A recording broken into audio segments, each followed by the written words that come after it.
Good morning student. आज हम +1 के फिजिकल के सेकंड लेसन के बारे में बात करेंगे। इसमें सेकंड लेसन है Olympic value of education, Olympic मूल्य शिक्षा।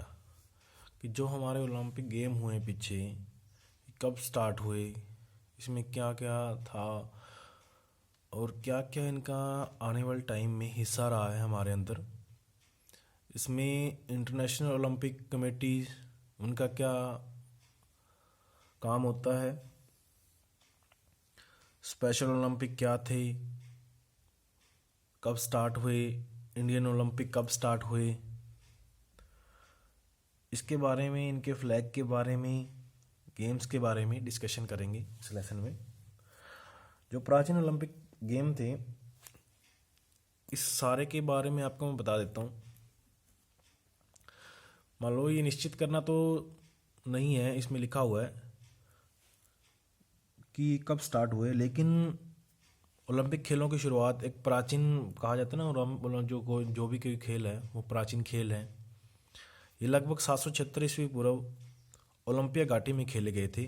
प्राचीन कथा के अनुसार प्राचीन ओलंपिक निवासी जूस को अपना इष्ट देवता मानते थे। उनके भयंकर क्रोध से क्या था, धरती फट गई थी और उसको शांत करने के लिए इन्होंने इस परंपरा को जारी रखा। उन्होंने इसका इतिहास बता रखा है, कहानी बता रखी है, या जो भी लगा लो। उन्होंने एक विशाल तबेले में साफ सुथरे समुद्र का वायदा किया था। हर कुलिस के तबेले की सफाई कर दी, लेकिन राजा अग्न्यास को वादा पूरा किया।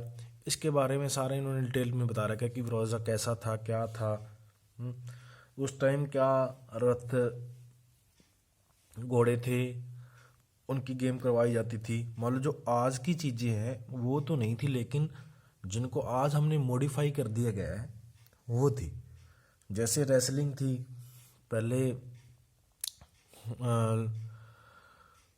रेसलिंग जो अखाड़ा जिसको हम बोल देते हैं वो हुआ करता था, आज रेसलिंग मैट पे होती है। उसको हमने आज कुछ गेम में हमने क्या किया है, उसको मॉडिफाई कर दिया गया, लेकिन गेम्स वही हैं। रथ दौड़ होगी, घुड़सवारी होगी। उस टाइम भी क्या था, जो भी प्राइज डिस्ट्रीब्यूशन था, इनाम दिए जाते थे उस टाइम भी। ऐसा नहीं कि इनाम नहीं दिए जाते थे, इनाम दिए जाते थे। उस टाइम क्या था, ताज वगैरह पहनाए जाते थे, या ज़मीन दी जाती थी। तो जिनकी पोजीशन आती थी, मान लो ये नहीं कि एक दिन में संपूर्ण हो जाते थे, 5 से 6 दिन, हफ्ता 10 दिन भी चलते थे ये गेम। तो इन्होंने अपना बताया हुआ था कि जो भी गेम थे उसको उसके हिसाब से उनको मेडल, उनको ताज वगैरह दिए जाते थे, या उनको कोई भी ऐसी चीज़ जो उस टाइम शोभा करती थी, या पत्तों का ताज बना दिया जाता था। और पुरस्कार वितरण करने के बाद, जो इनाम देने के बाद, इन्होंने कबूतरों के जन्म को ग्रीक नगरों में विजेताओं के नाम प्रसारित करते हुए उड़ाया जाता था। मान लो कबूतरों का जोड़ा भी उड़ाया जाता था कि ये बंदा ये मैच जीत चुका है।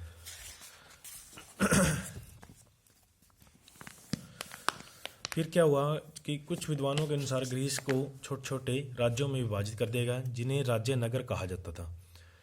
इन राज्यों में आपसी तेलमेल निपटारे के खेल खेले जाते थे। लेकिन जो पहले क्या था कि पहले सिर्फ जो पुरुष वर्ग के लोग थे उन्हें ही खेलने की अनुमति हुआ करती थी। धीरे धीरे जैसे समय चेंज आता गया, तो इसमें महिला वर्ग भी, पहले तो ऐसे हुआ करता था कि महिला को देखने की भी अनुमति नहीं हुआ करती थी।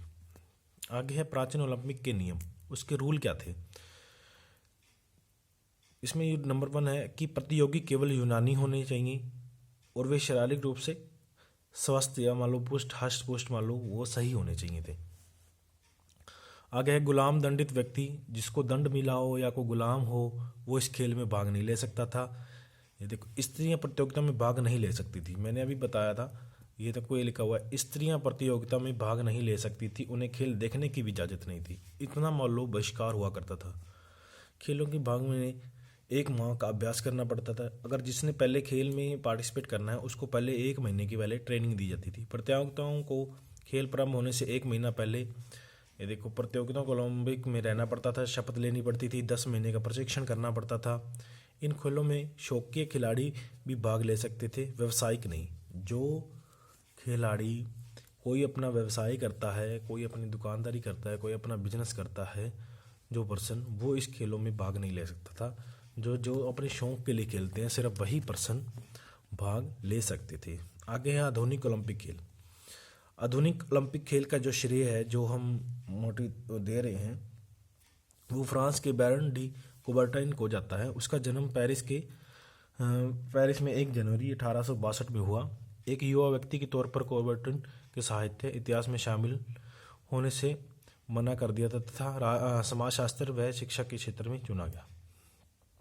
इसके बारे में भी इसने डिटेल बताई थी कि इसके उपरांत वो 16 जून 1984 को पेरिस में 13 देशों में एक बैठक हुई, जिसमें 75 प्रतिनिधियों ने भाग लिया।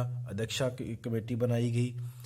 भी ग्रीक के खेलों की तरह भी हर प्रत्येक देश में भी खेलों के आमंत्रित किया जाना चाहिए।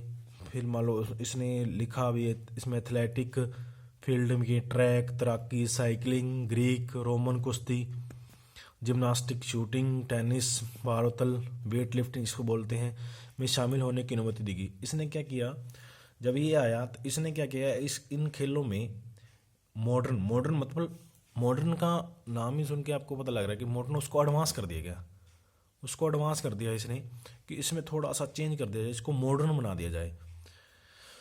उसने इन चीज़ों को ऐड कर दिया। ग्रीस का इसके बाद क्या किया इसने, 11 स्वर्ण पदक, इसमें 12 से 9 स्वर्ण पदक ट्रेड एंड फील्ड के लिए जीते। ग्रीस ने 10 स्वर्ण पदक जीते। इन्होंने जैसे भी करवाया ये खेल, तो उसमें फिर इन्होंने स्वर्ण पदक ये देने शुरू कर दिए। तो उस टाइम जो था, जर्मनी ने 7, फ्रांस ने 5, 3 हंगरी ने। 1996 को 19 जुलाई से 4 अगस्त का अटलांटा जॉर्जिया ने ओलंपिक खेल ने यूएसए के लिए माइकल जॉनसन को 200 मीटर और 400 मीटर की लंबी दौड़ों को जीतने वाले व्यक्ति बन गए। इन्होंने फिर वर्ल्ड रिकॉर्ड बनाने शुरू कर दिए, वो दर्ज होने शुरू हो गए। फिर आगे आगे धीरे धीरे चलता रहा। फिर इन्होंने 2000 में करवाया। मान लो जो भी ओलंपिक खेल हैं, ये हर 4 साल बल्कि करवाए जाते थे, हर 4 साल बाद करवाए थे। विश्व युद्ध के दौरान मान लो उस टाइम नहीं करवाए गए, 2 बार शायद, कन्फर्म नहीं है, कन्फर्म मैं आपको बता दूंगा बेटा। लेकिन ये लगातार वैसे 4 साल के बाद, हर 4 साल बाद करवाए जाते हैं। आगे है पैरालंपिक। पैरालंपिक क्या है? पैरालंपिक शब्द ग्रीस भाषा के पैरो व ओलंपिक शब्द से लिया गया है। इसका अर्थ पैरालंपिक खेल है, ओलंपिक के समांतर खेल है। यह वर्जित करना कि आंदोलन को किस तरह साथ विद्वान है। 1982 में 4 अंतर्राष्ट्रीय संगठनों ने संसार वर्ल्ड के विकलांगों के लिए समिति निर्मित की आवश्यकता को महसूस किया और मूल ICC, PISRA, IBSA, ISMG, ISOD नाक 4 प्रबंधों की कमेटी बुलाई। क्रम में एक सचिव और उप सचिव बनाया गया, तकनीकी अधिकारी सम्मानित किए गए। इसमें एक कमेटी बना दी गई। और ये जो पैरालंपिक है ना, पैरालंपिक का मीनिंग क्या है कि पैरालंपिक जो अपाहिज खिलाड़ी हैं, जो अपाहिज खिलाड़ी हुआ करते थे, उन्हें व्हीलचेयर खिलाड़ियों, हम कह सकते हैं कि व्हीलचेयर खिलाड़ियों के लिए एक कमेटी गठित की गई और उनके भी मैच करवाए जाने लगे। पहले लोगों को असमंजस सा लगता था कि जो व्हीलचेयर जो पैरों से अपाहिज है वो खिलाड़ी नहीं खेल सकता, लेकिन सरकार ने एक ऐसी कमेटी बनाई और ऐसे ग्राउंड बनाए और धीरे धीरे उनमें सुधार होने लगा और मॉडर्न लोग उनको देखने जाने लगे कि वाकई ही मान लो जो पैरों से अपाहिज है, जो कुछ चल नहीं सकता, वो खेल सकता है। इसमें आगे लिखा 29 जुलाई 1948 को लंदन में ओलंपिक 1948 शुभारंभ में दौरान डॉक्टर गुटमन ने व्हीलचेयर खिलाड़ियों के लिए पहली प्रतियोगिता का आयोजन किया, जिसका नाम स्ट्रोक मेडविल गेम रखा गया। यह पैरा ओलंपिक खेलों के लिए यादगार बन गया और 16 घायल पुरुष महिलाएं उपस्थित थी। देख लो, उन्होंने तीरंदाजी में प्रतिस्पर्धा में निभाई 1952 में। ये तो उस टाइम थोड़ी गेम होकर थी। आज क्या था बेटा, क्रिकेट भी खेलते हैं, जो खिलाड़ी होते हैं जो जो पैरों से नहीं चल सकते, आर्चरी चलाते हैं, तीर अंदाजी और फुटबॉल खेलते हैं, और गोल्फ खेलते हैं, बहुत सी ऐसी चीज़ें हैं, बहुत सी ऐसी गेमें हैं जो इनके लिए आरंभ कर दी गई। 1960 में सेवानिवृत्त अधिकारियों के अंतर्राष्ट्रीय संघ के संरक्षण विकलांगों के लिए खेल संदर्भ अंतर्राष्ट्रीय कार्यकारिणी संगठन का गठन किया गया ताकि इन खिलाड़ियों को समस्याओं का अध्ययन किया जा सके।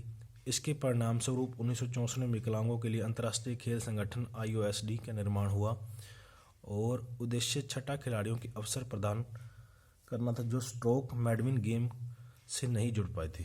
जो उस टाइम नहीं जुड़ पाए थे उनको आगे कमेटी गठित कर दी गई ताकि सभी खिलाड़ी खेल सकें।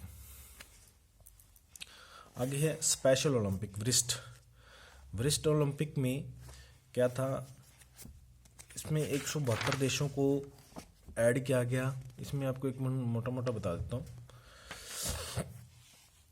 इसमें सभी खिलाड़ी भाग ले सकते थे, सभी फिट खिलाड़ी भाग लेते थे।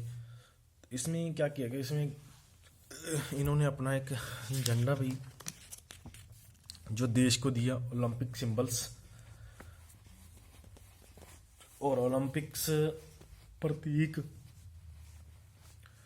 जो इन्होंने 5 महाद्वीपों को दर्शाने के लिए, जैसे आप देख रहे हो ना, इसमें 5 छल्ले बनाए गए ओलंपिक को दर्शाने के लिए, प्रतीक को दर्शाने के लिए इन्होंने 5 छल्ले जैसे बना दिए।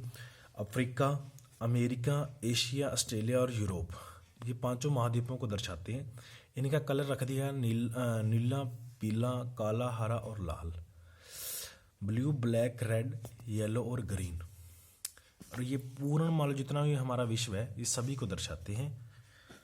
सभी की खिलाड़ियों की दैनिक भावना को, पूर्ण विश्व के खिलाड़ी खेल भावना को, मैत्री भावना को रखते हैं, इकट्ठा जोड़ते हैं। ठीक है, इसके बारे में हम कल डिस्कशन करेंगे। आज के लिए इतना बहुत है बेटा आपके लिए। Thank you.